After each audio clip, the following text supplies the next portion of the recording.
지난주 미국 대통령이 선출된 후 그 여파가 아직까지도 가시지 않는 것 같습니다. 각 나라마다 대응 전략을 짜기에 부심하고 있는데요.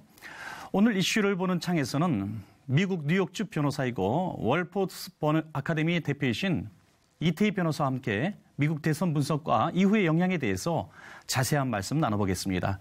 변호사님 안녕하십니까? 네, 안녕하세요. 예, 네. 나와주셔서 감사합니다. 네, 감사합니다. 변호사님도 지난주에 깜짝 놀라셨죠? 네, 저는 뭐 놀라기보다도 약간 예측은 하고 있었습니다. 저도 사실은. 네네. 그래서 네. 네, 그렇다면은 변호사님의 예측은 네. 기득권에 반하는 이런 민심이 굉장히 컸다는 것을 미리 알고 계셨다는 건가요? 네, 그러니까 저는 일단 뭐랄까요. 그러니까 사실 뭐 확실히 뭐 확정은 할 수는 없었지만 이번에 특별히 그 대선 몇 주 전에 힐러리 클린턴의 그 이메일 스캔들을 FBI가 다시 한번 재조사하겠다라는 그런 발표를 하면서 약간의 지지율의 변동이 있었잖아요. 네네. 근데 이런 지지율 변동에 힘입어서 그동안 숨어있는 여러 여론조사나 이런 데 표현하지 않았던 이런 숨어있는 그런 중산층 백인들의 표심들이 분명히 작용할 거라는 생각은 하고 있었죠. 근데 네네. 그것이 생각보다 아주 분명하게 드러나서 사실 세계를 깜짝 놀라게 하는 그런 어떤 결과가 나온 것 같습니다.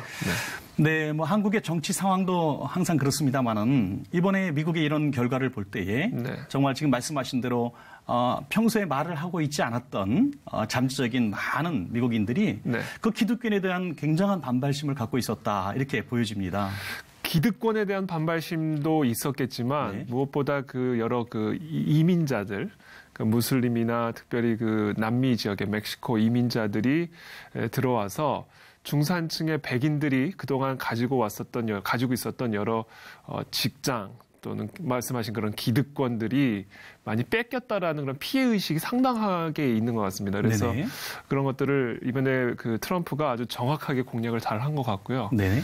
그래서 그런 어떤 이민자들이나 무슬림이나 특별히 외국인들이 자기들의 어떤 그런 권리들을 많이 침해하고 뺏어갔다라는 이런 분노가 분명하게 표심으로 반영이 된 것 같습니다. 네, 그렇군요. 그렇다면은 국론이 굉장히 분열됐을 것 같아요. 계층 간의 분열. 네네.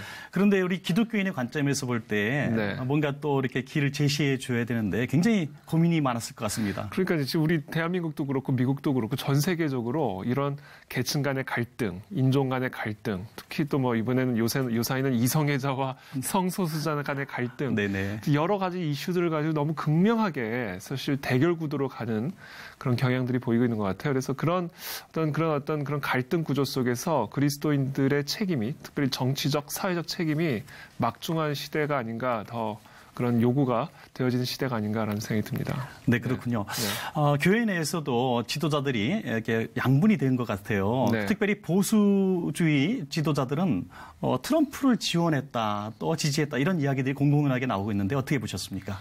미국 내에서요? 네. 네, 기본적으로 일단 미국 내 정치 구도가 공화당하고 민주당이잖아요. 네. 그게 양당 구도인데 사실 공화당은 전통적으로 보수 기독교가 가장 강력한 주축 세력이라고 볼 수가 있겠죠. 네. 그래서 이번에 트럼프라는 인물 자체는 사실은 우리가 기존에 봐왔던 어떤 공화당의 어떤 대표적인 기독교계를 어떤 대표할 만한 그런 인물은 사실상 아니긴 했지만 그러나 이 트럼프가 등에 업고 있는 이 공화당이라는 전통적인 어떤 기독교의 지지를 받아왔던 이 공화당이라는 이 세력이 뒤에 있기 때문에 네. 미국 내에서도 트럼프와 상관없이 어떻게 보면 또 트럼프와 상관없이 이 공화당의 표를 아무래도 몰아주지 않았을까 저는 그런 생각을 하고 있습니다. 네네. 네. 이번에 힐러리하고 또 트럼프의 대결 구도에서 특별히 부각된 것은 뭐 동성애 또 네. 낙태 문제 이런 네. 것들 아니겠습니까? 네. 따지고 보면 그 우리 기독교인의 관점에서 볼 때 아주 정면 충돌하는 것들인데요. 그렇죠. 네. 이 외에도 또 우리 종교적인 어떤 이슈들이 있었나요? 이제 가장 컸던 것들이 이제 동성애 이슈나 낙태 이슈가 있었고 특별히 이제 무슬림 입국 금지를 시키겠다 뭐 이런 이야기들을 했었고요. 이제 이런 부분들을 많이 했는데 기본적으로 공화당이나 민주당이나 이 동성애 낙태 이슈, 무슬림 이민자 이런 부분에 대해서는 명확하게 입장이 갈립니다. 근데 이번에 특별히 힐러리 클린턴 후보 같은 경우에는 이제 낙태를 합법화시키는 수준을 어느 정도로까지 공약을 내세웠냐면 출산 바로 직전까지도 낙태를 시킬 수 있게끔 하겠다. 이것이 여성의 권리다. 그러면서 태아에게는 헌법적 권리가 없다. 이런 식의 어떤 공약을 내세웠거든요. 그래서 이런 부분들이 사실은 이 태아도 사실은 인간의 권리를 가지고 있는 인간인데 네네.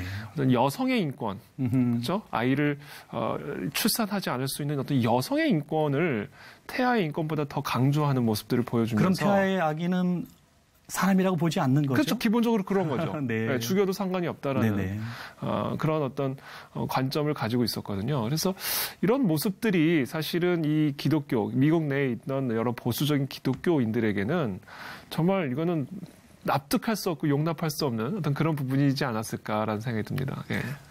그리고 미국의 대선이 미국 내의 대선만은 아닌 것 같아요. 전 세계가 정말 굉장한 관심을 갖고 있는 그만큼 여파가 크기 때문이 아닐까요? 그런데 특별히 트럼프의 공약 가운데 한국을 이렇게 거론한 이야기들이 많은데 특별히 군사적인 면에서요. 이번에 그 영향력에 대해서 어떻게 보십니까? 네, 트럼프가 그 선거 유세를 하면서 이 대한민국의 경제 문제 또 말씀하시는 군사적인 문제 또 한미 동맹 관련된 문제들을 이제 많이 언급을 했는데요. 그런 부분에 대해서 일단 미국 그 트럼프의 입장은 무조건 우리 자국 중심, 그러니까 미국의 어떤 국익을 최우선 가치에 두겠다라는 이 공약이 사실은 두드러진 공약이었어요. 그런데 사실은요, 트럼프만의 공약은 아닙니다. 역대 모든 미국 대통령이 자국의 국익을 최고로 해왔어요. 언제나. 네네. 우리나라도 마찬가지고 어느 나라든. 근데 그 국익을 최고로 하되 그것을 어떻게 다른 나라와 합리적으로 설득하면서 절차를 밟아가면서 하느냐의 문제인데 저는 이번에 글쎄요, 한미 동맹에 대해서는 분명하게 우리가 계속해서 100% 동의한다라는 박근혜 대통령과의 전화 통화도 있지 않았습니까? 네네. 그래서 저는 이 한미 동맹에 대해서는 한국만의 국익이 있는 문제가 아니라 미국의 국익도 분명히 있는 문제이기 때문에 그렇게 우려할 부분은 아니다라는 네네. 생각이 좀 들고요. 경제 문제에서는 조금 여파가 있을 수는 있을 것 같습니다. 아무래도 네네. 경제 부분에 대해서는 이번에 FTA도 다시 재검토하겠다라는 이야기를 선거 유세 때도 했었고요. 그래서 그런 부분에 대해서는 우리도 우리의 어떤 근육을 더 키워 나가면서 또 미국과의 잘 협상을 통해서 잘 해 나가야 되겠죠. 그러나 분명히 대비해야 되는 것만큼은 분명하지만 역대 대통령 누구가 됐어도 네네. 힐러리 클린턴이 됐어도 똑같은 그런 어떤 도전에 직면할 수밖에 없었던 건 사실이라고 생각합니다. 그렇군요. 우리가 관심을 갖는 부분 중에 하나가 이제 대북 정책인데요. 특별히 요즘에는 그 핵 문제 때문에 굉장히 북한과 미국과의 관계가 굉장히 긴장 관계인데요. 오바마 정책은 아무래도 제재와 압박 이렇게 두 단어로 표현할 수 있는데요. 트럼프는 과연 어떤 정책으로 대북 정책을 펼지 궁금합니다. 네, 크게 기조가 바뀌지는 않을 것 같습니다. 네네. 기본적으로 미국의 대북 정책은 제재와 압박. 네. 그렇죠? 미국의 국익을 최고로 우선시하는 그런 기준으로 봤을 때 지금 북한에서 핵무기가 개발이 되고 있고요. 이거는 한반도의 안보 환경에 아주 막대한 영향을 미치는 부분이고요. 게다가 그 탄도미사일을 통해서 이제 미국에도 실질적인 위협이 되는 그렇죠. 그런 국가가 되고 있기 때문에 미국 국익 관점에서 봤을 때 오바마 정부의 제재와 압박이 한층 더 강해지면 강해졌지 네. 더 약해지지는 않을 거다라고 저는 생각을 하고 있습니다. 네, 그렇게 보시는군요. 예, 선거가 끝났습니다. 끝났음에도 불구하고 지금 매스컴을 통해서 볼 수 있는 것은 트럼프는 우리 대통령이 아니다 이러면서 시위하는 미국인들을 많이 볼 수 있는데요.